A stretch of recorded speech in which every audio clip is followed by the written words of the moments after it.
Hello everyone, my name is Nate Lex and welcome back to X-Dex. Today I'm going to be teaching you another special move called the Dribble, and it looks a little something like this.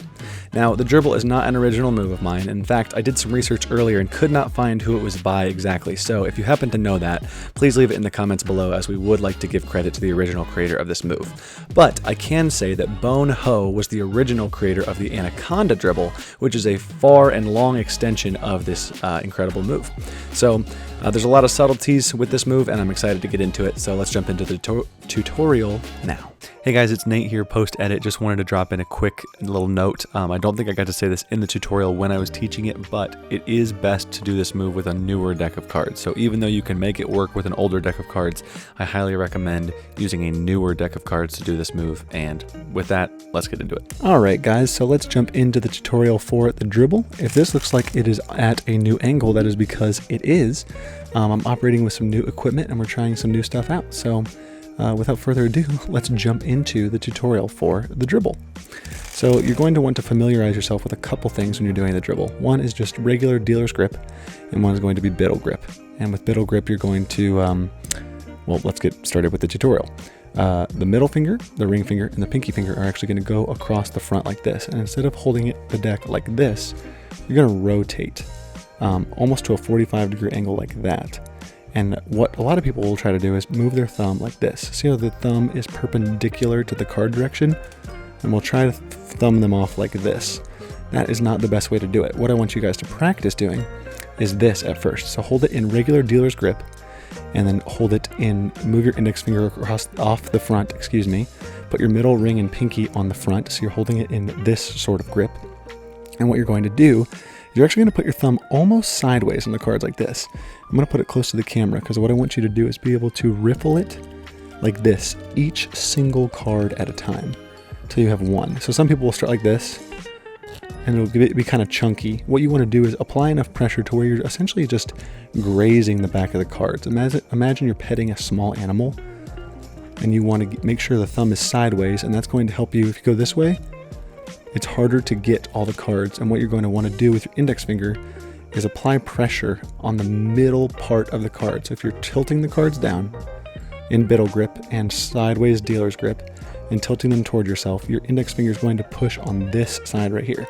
So for righties, it's the left side, and for lefties, it'll be over here, or I guess there for the mirrored view. And you want to apply pressure around the middle.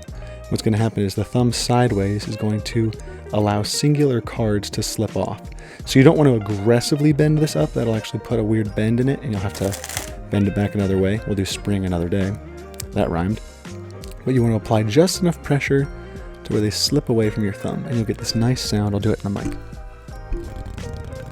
Yeah, you get that nice, it's called riffling through the pack, or through the deck, like that. So what happens is, in this move, you're essentially riffling these into your hand. So that is the beginning thing I want you guys to practice, because you want to be able to get every single individual card off of your thumb, and that's what's going to make this look really, really good. So what's going to happen is your catching hand, so your left or your right hand, depending on what that is going to extend all the fingers out as far as they can go and curl the fingertips in. And what you're going to do is you're going to bring your pinky back like this, and it's actually going to be able to catch all the cards. See how they land on my pinky like that? If you were to just drop the deck and I was to tilt it towards myself, what they would do, since the floor is down from the camera, is they would sit on my pinky so they don't fall, like that. So you're going to want to hold it flat, parallel to the ground, and you're going to want to have your middle, ring, and pinky across the front, kind of sideways like that. Index is going to slowly, what's going to happen is the movement is going to go like this, up the pack. You'll notice that as I release more cards, the index finger slides up the pack naturally. So you don't have to try to move the index finger up, it's just to keep equal pressure the whole time while you're doing it.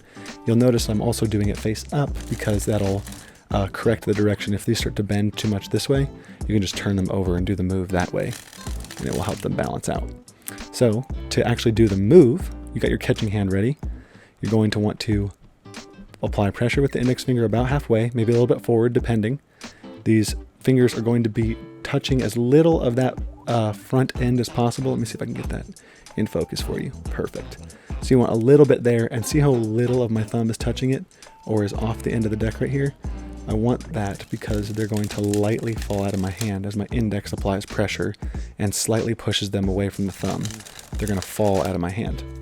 Now, you're going to want to practice this a couple times because I'm guessing you're going to get really chunky. A lot of things I see are when people try to do it up like this, and I can't even really do it that wrong, but they'll do this and it'll get stuck. So that's because you're having too much of your fingertips over the edge here, or you're having your thumb perpendicular instead of almost parallel to the cards.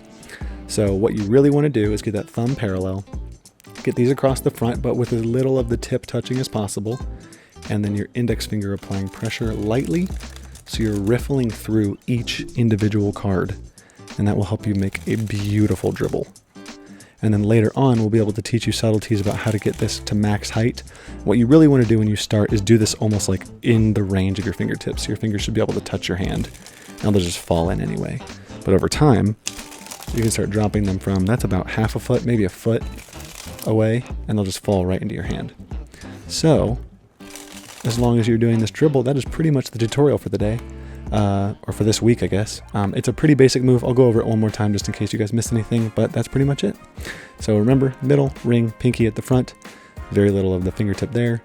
Thumb, what you want to practice at the very beginning is riffling up sideways so you get space between every individual card, and you do not want to get chunks at a time, and you don't want to bend them too much, just enough pressure as if you're just grazing it, as if you're bringing your thumb by it, as if you're kind of flicking the end of a comb to make the sound. And then you'll put pressure with your index here, and it will slowly slide up. You want to kind of flatten your index finger. That's kind of a good tip too, is it will keep straight and kind of flatten. You don't want to like push really, really hard with your index. Just enough pressure to where they lightly fall off of your thumb instead of shoot off your thumb. We'll teach you how to do spring later, which is more of a shooting motion, but dribble is more of a falling motion. So hope you guys enjoyed this tutorial, and I'll see you guys in the outro.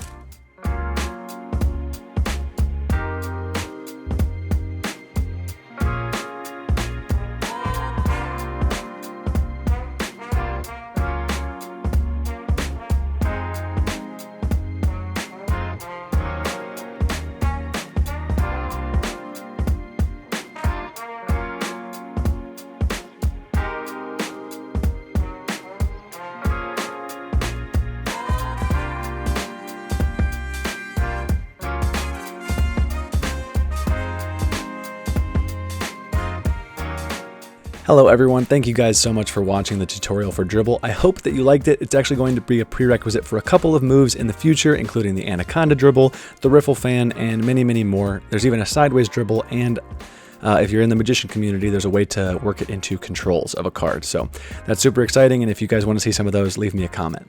And without further ado, let's jump into your favorite part of the show, housekeeping. Now, if you guys don't know already, and this is your first time watching, I am Nate Lex, and I work for XDecks. That is x-dex.com. We resell rare decks of playing cards, and we actually make our own. If you haven't noticed in the background of my set, we have the two card decks that we have out right now, and we are working on a third one, so stay tuned for that. And we also resell rare decks of cards and just regular decks of cards. So if you're looking into card collecting, if you'd like to get started in Cardistry or close-up magic, you guys can check our store. There's a link in our bio. And yeah, we stock over 1,500 different decks of cards, so we would love for you to check that out. Also, you can follow us on Instagram at xdexrarecards. That is at xdexrarecards. I love seeing when you guys learn a move of mine and then tag us on Instagram. I interact with all the comments on Instagram and all the YouTube comments. So please leave me a comment anywhere, and I will be interacting with you guys. And I constantly like to hang out with people in our Discord. Shameless plug. There will also be a link for that in the bio. And you guys can come hang out with us and chat, and I love to give help on all the moves that I teach. So yeah, tag me in a move that you do if you've learned it here, or if you've even used some of my moves as inspiration, and come join the Discord and hang out with us. And I think the last thing is just to subscribe to the YouTube channel. We are super, super close to 1,000 subscribers, and we'll be working on monetization. I know you guys have been waiting for a tutorial on how to shoot your cardistry, and I'm working on it, so I'm just going to say it right now so that I am accountable to do it. It's going to come out Monday. So stay tuned for Monday. You're going to get a video for how to shoot some cardistry on your own. And without further ado, hello, what am I saying further ado for? Thank you guys so much for watching the video, and I will see you guys in the next one. Bye.